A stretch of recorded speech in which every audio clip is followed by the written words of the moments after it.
Hey everybody, Shabbat Shalom. I'm so excited to be joining you all here today.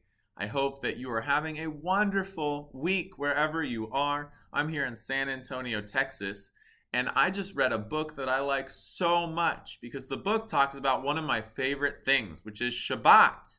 Shabbat, or the Sabbath, is a very special holy day. And in this book, they talk about some of the special things that the people do on Shabbat, on the Sabbath. The book is called The Sabbath Lion. And it's a Jewish folktale from Algeria, and it's retold by Howard Schwartz and Barbara Rush and illustrated by Stephen Pfizer. And I thought, why don't we read this book? And then we can sing a few Shabbat songs to get into the mood and the attitude for having a great Shabbat. The Sabbath Lion. I don't see a lion yet. Oh, and it says in the top corner, more than Israel has kept the Sabbath has kept Israel. Long, long ago, in the faraway city of Algiers, there lived a Jewish widow and her 7 children. She had to work from early dawn until late dark to feed her large family. The woman's eldest son was Yosef. He was only 10 years old, but he tried to help his mother as much as he could.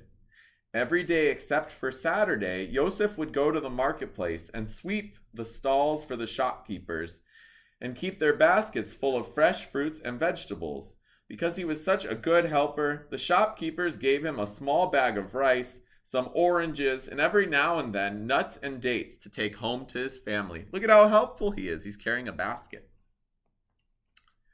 Young Yosef rested only on the Sabbath.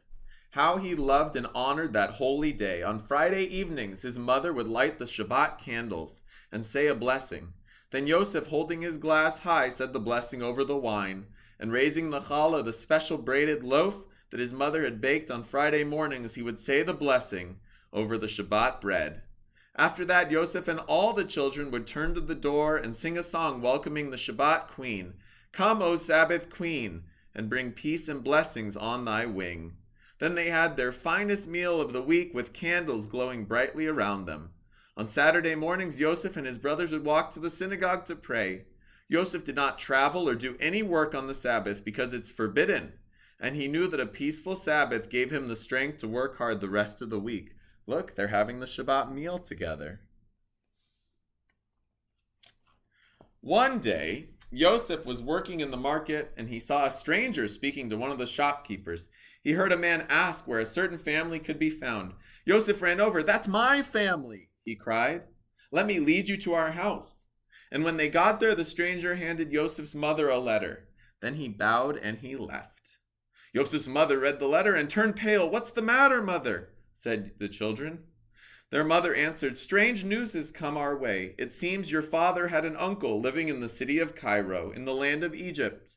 And when he died, there was no one to leave his fortune to, so he left it to our family." Hearing this, the children gasped. Soon they would have money for food, maybe even a few new clothes. Here's the letter that they got. Yet their mother still looked worried.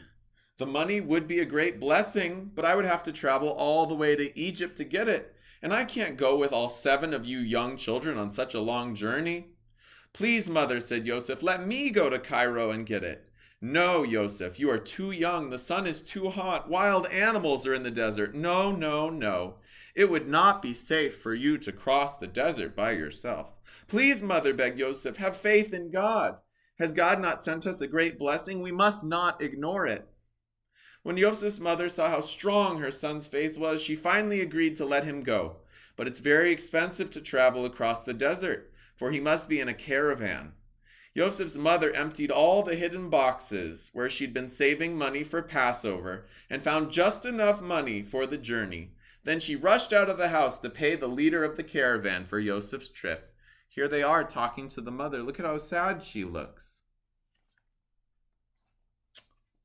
Because Yosef would not travel on the Sabbath, she asked the caravan leader if he would agree to rest on the Sabbath day. But the leader said it's too dangerous to rest in the hot desert. Wild animals could attack. If you want us to stop on the Sabbath, you will have to pay more money. And then the man named a large amount of money. Yosef's mother was shocked. She'd already given him all her savings. What else could she do? So she sold her golden wedding ring, the only valuable thing she had left. She gave the money to the leader of the caravan in exchange for his promise to rest on the Sabbath. Then the caravan left Algiers the next morning. In his sack, Yosef carried a letter from his mother, explaining that she had sent her son to collect the family's inheritance. He also took a pouch with candles, a small bottle of wine, a wine cup, and a little challah his mother had baked, so he could celebrate the Sabbath, even when he was not at home. So too did he bring a wooden spice box and a candle with many wicks for the Havdalah blessings at the end of the Sabbath. And here she is. She's going to give him her wedding ring. The caravan trudged through the vast desert. Everywhere Yosef looked, he just saw sand. The days passed slowly. The camels walked carefully across the burning sands, and the caravan would only rest when it was almost dark. Then Yosef would climb down from his camel and help the men set up their tents, gather brush for the campfire. At the first sight of dawn, the caravan was up and going again. Look at all the camels. There's so many. 6 long days passed, until finally it was Friday afternoon, almost the evening of Shabbat. Yosef went to the leader of the caravan to remind him of their agreement. "What agreement?" said the man. "I don't know of any agreement." "Why, my mother, she sold her wedding ring, and she paid you so you would stop on the Sabbath. You promised her," shouted Yosef, beginning to cry. The leader of the caravan stared boldly into Yosef's eyes. "We are going on, for there is still a bit of daylight left, and tomorrow we must ride all day. If you want to come with us, then come. If not, you'll stay here by yourself." Yosef looked up and saw that before long the sun would be setting, and he knew he had to prepare for the Sabbath. "Well, are you coming?" asked the caravan leader, his voice nasty and impatient. Poor Yosef wanted to continue with the caravan, where he would be safe. But no matter what the dangers were, even if he were to be lost in the desert forever, Yosef could not disobey the laws of the Sabbath, and so his answer to the leader was firm. "No, I'm not coming. Go on without me. I must stay behind and keep the Sabbath." And as the camels of the caravan left, he watched them disappear into the distance until he could see nothing but a cloud of dust. Look at the caravan leader. He's not very nice. He made a promise and he's not keeping it. The sun was setting and the Sabbath was about to begin. Yosef knew that he must light the campfire quickly before the sun set, and he must put enough brush on the fire to burn through the night. This he did, and then as it grew dark, he sat down, and he sang a song to the Sabbath queen. "Come, O Sabbath queen, and bring peace and blessing on your wing." There Yosef sat, surrounded by the desert, without even a tree for shelter, with only the fire to keep wild animals away. He was afraid, so he closed his eyes, and he prayed with all his heart. But when he opened them, he saw something that made him tremble. For there in the distance was a huge lion, moving swiftly in his direction. As the lion came closer, Yosef froze in terror, certain that his life was about to end. But when the lion was so close that Yosef could almost touch it, the big beast quietly lay down at his feet. Yosef was afraid the lion would pounce on him, but when it turned its head, Yosef saw that its eyes were kind. See, here's Yosef, and he's lighting the fire, and in the distance, right at the top, there's the lion. Then he opened his pouch, and he took out his Shabbat candles, the challah, the wine, and the wine cup. He lit the candles in the fire, and in a clear voice he recited all the blessings. As he did so, he was filled with a feeling of peace and love, as if he were at home celebrating the Sabbath with his mother and his brothers and sisters. Soon afterward, he fell asleep. Yosef awoke at dawn, and there was the lion still watching over him and protecting him. The hours of the day passed. Yosef sang Shabbat songs and recited Sabbath prayers. He felt as calm and peaceful as he had the night before, and never once during that time did the lion move from where it lay. Yosef was glad that he was not alone, and thankful for the company of his Sabbath friend. At last the sun set, and Yosef took out his wooden spice box, the candle with many wicks, and a cup of wine, and he said the special prayers for the end of the Sabbath, Havdalah. All this time the lion seemed to listen patiently, And then, when the prayers were over, the lion's kind eyes looked into Yosef's. It was then that the boy understood what had happened. The Sabbath queen had sent the lion as a wonderful present to protect him. Look, and here's the lion, and he's with the boy.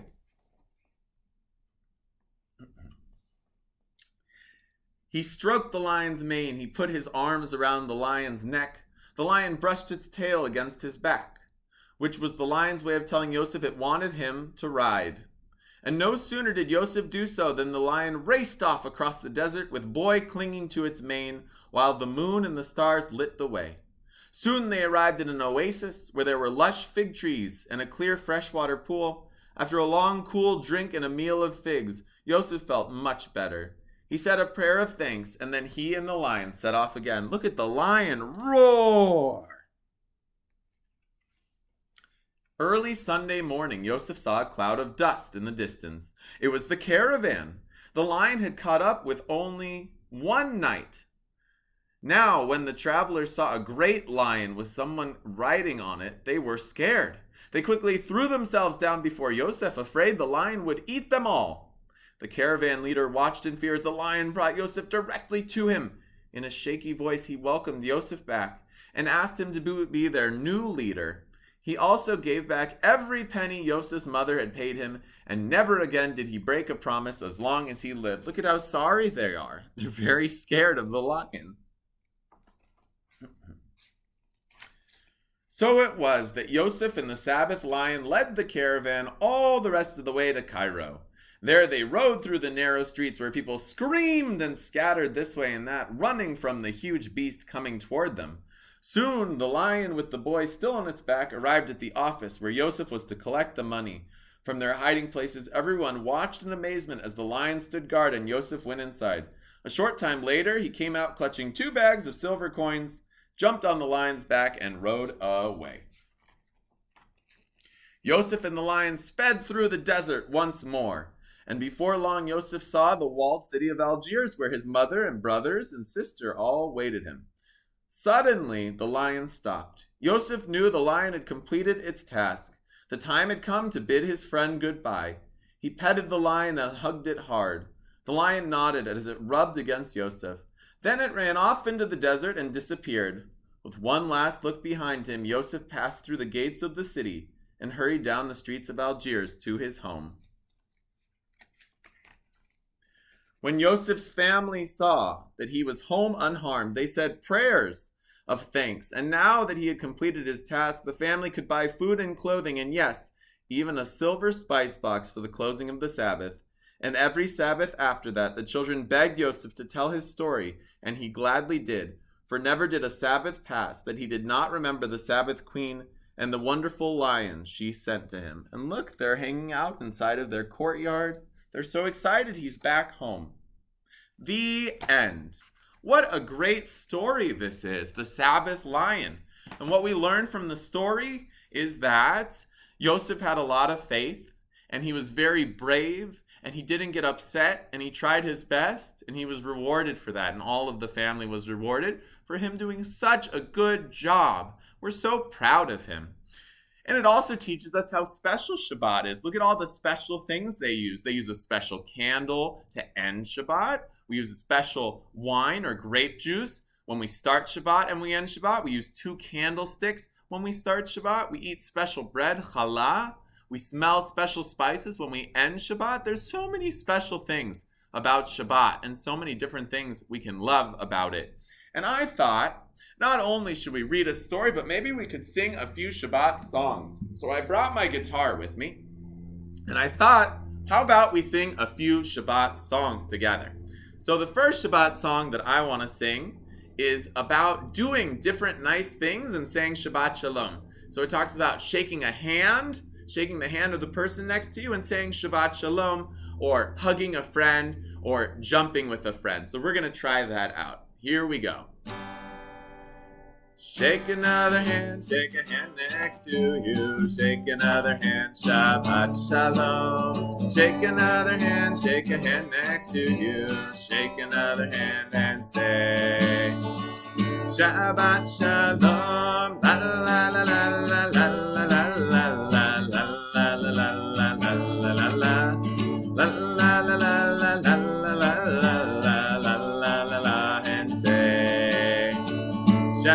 Shabbat Shalom. How about hug a friend? Hug another friend, hug a friend next to you. Hug another friend, Shabbat Shalom. Hug another friend, hug a friend next to you. Hug another friend and say, we say Shabbat Shalom. Shabbat Shalom. La la la la la la la la la la.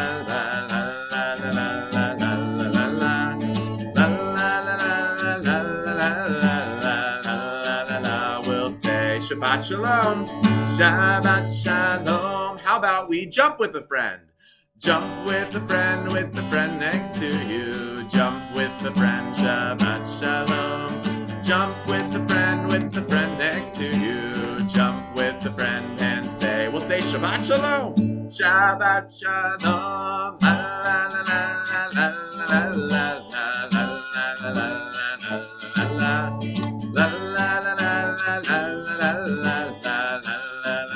We'll say, what do we say? Shabbat Shalom. Oh, great job, friends. There's another Shabbat song that I really love. And it's a song about different animals that came to school when we were getting ready for Shabbat. And we wanted to know, how do they say Shabbat Shalom? Because different animals say Shabbat Shalom differently. They don't say Shabbat Shalom because they don't speak English maybe or Hebrew. So they say it in a different way. So I thought we can sing a song about a few animals that came on the way to school. And because we read a story about a lion, maybe we can even have a lion be an animal we saw on the way to school. I was on my way to school one day, not far from home. And on my way, I met a lion who said Shabbat Shalom. You know how you say lion in Hebrew? You say aryeh.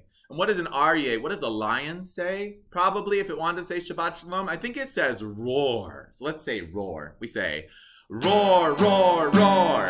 He said Shabbat Shalom. He said roar, roar, roar. He said Shabbat Shalom. Well, those are pretty scary roars. What other animal might we have seen on the way to school? How about a cow? I love cows. My dad grew up on a dairy farm, so he knew a lot of cows. I know what sound a cow makes too. Let's see if you do. I was on my way to school one day, not far from home. And on my way, I met a cow who said Shabbat Shalom. You know how you say cow in Hebrew? You say para. What do you think a para, a cow, says? When it wants to say Shabbat Shalom, I think it says moo. Let's try that. Moo, moo, moo. He said Shabbat Shalom. Moo, moo, moo. He said Shabbat Shalom. What's another animal that we might have seen on the way to school? Well, you know, one animal I really love is a bee. You know, a bee? They make a really nice sound. I think they could say Shabbat Shalom. You know how you say bee in Hebrew? You say Devorah. Devorah or Deborah is a bee. And you can say that, and then the bee makes a sound that I think goes like this. Bzzz. So let's try that. I was on my way to school one day, not far from home. And on my way I met a bee who said Shabbat Shalom. Bzzz, bzzz, bzzz. He said Shabbat Shalom. He said Shabbat Shalom. I have one more animal that, I would love to have join us in our Shabbat celebration of saying Shabbat Shalom in different languages. Let's do a snake. I love snakes. And snakes are so special. They make such a special sound. You know what sound a snake makes? It goes hiss.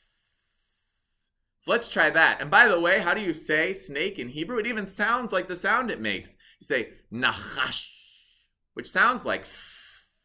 Nachash is a snake. So let's try that. What does a nachash say? It says I was on my way to school one day, not far from home. And on my way I met a snake who said Shabbat Shalom. And he said Sss. He said Shabbat Shalom. He said Sss.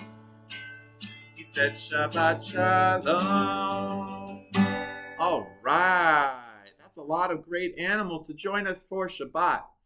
And I'm hoping that you have a wonderful Shabbat, just like our friend Yosef, that you have time to spend it with your family, that you get to do special things, you get to light special candles and drink special juice and eat special bread or challah, and that you get to say blessings and sing songs and be together with family and hug one another and eat delicious food, because that's what Shabbat is about. It's about being together and spending time together. And I want to thank you all for taking the time and spending it with me, getting ready for this Shabbat. And I hope that we get to spend many, many more Shabbats together, getting excited, reading books, telling stories, singing songs, and eating delicious food, because that's what Shabbat is about. It's about being together and doing wonderful things together. And so we wish you a Shabbat Shalom, a peaceful Shabbat with so many blessings. We hope that you have a wonderful one and that we see you all again soon. Shabbat Shalom.